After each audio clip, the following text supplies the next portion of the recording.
તો આપણે સ્વાધ્યાય 11.1નો આ પ્રથમ દાખલો જોવા જઈ રહ્યા છે. તો સૌથી પહેલાં આપણે વાંચી લઈએ.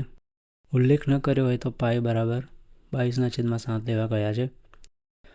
જો 6 સેન્ટીમીટર ત્રિજ્યાવાળા વર્તુળના વૃત્તાંશ દ્વારા, અહીંયા આપણને ત્રિજ્યા આપેલી છે 6 સેન્ટીમીટર, ત્રિજ્યાવાળા વર્તુળના વૃત્તાંશ દ્વારા કેન્દ્ર આગળ ખૂણો જો 60 ડિગ્રી થતો હોય તો વૃત્તાંશનું ક્ષેત્રફળ શોધો.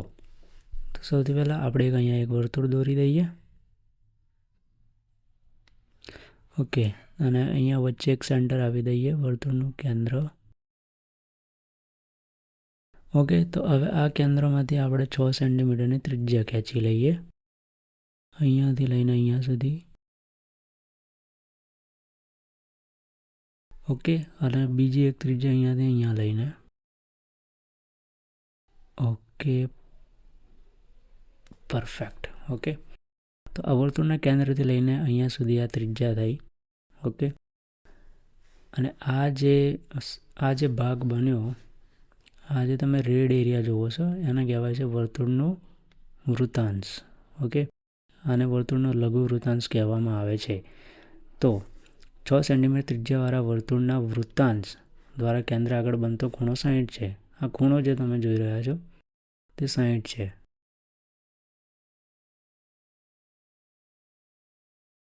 તો તમને ખબર પડી ગઈ હશે. આ જે ખૂણો છે તે 60 ડિગ્રીનો આપેલો છે. ત્રિજ્યા જે છે, ત્રિજ્યા એટલે કે આ વર્તુળની ત્રિજ્યા એ 6 સેન્ટીમીટર આપેલી છે. તો આ પણ 6 સેન્ટીમીટર થશે.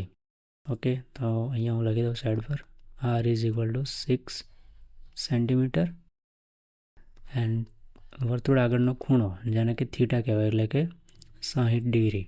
ઓકે, તો અહીંયા આપણે વૃત્તાંશનું ક્ષેત્રફળ શોધવાનું છે.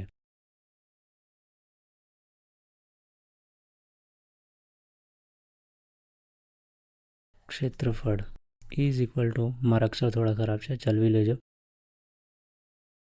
થીટાના છેદમાં 360, થીટાના છેદમાં 360 ગુણ્યા પાઈ r સ્ક્વેર. ઓકે, આ વૃત્તાંશ ક્ષેત્રફળનું સૂત્ર છે. તો આપણે આ સૂત્રમાં બધી વેલ્યુઝ જે છે પુટ કરી દઈએ. તો સૌથી પહેલાં થીટા કેટલો આપે છે 60 ડિગ્રી.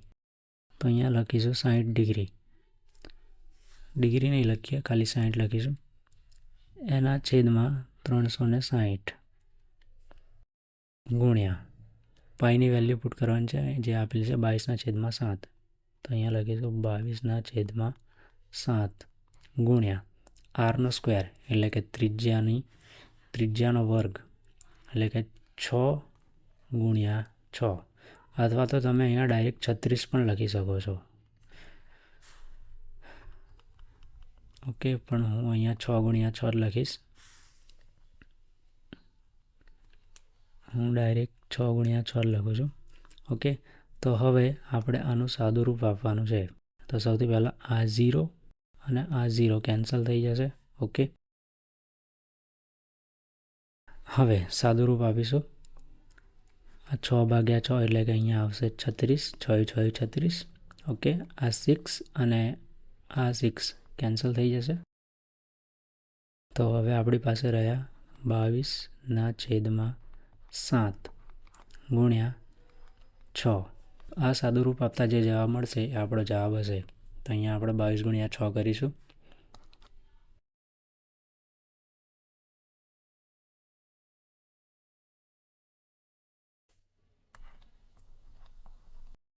એના છેદમાં 7 ઇઝ ઇક્વલ ટુ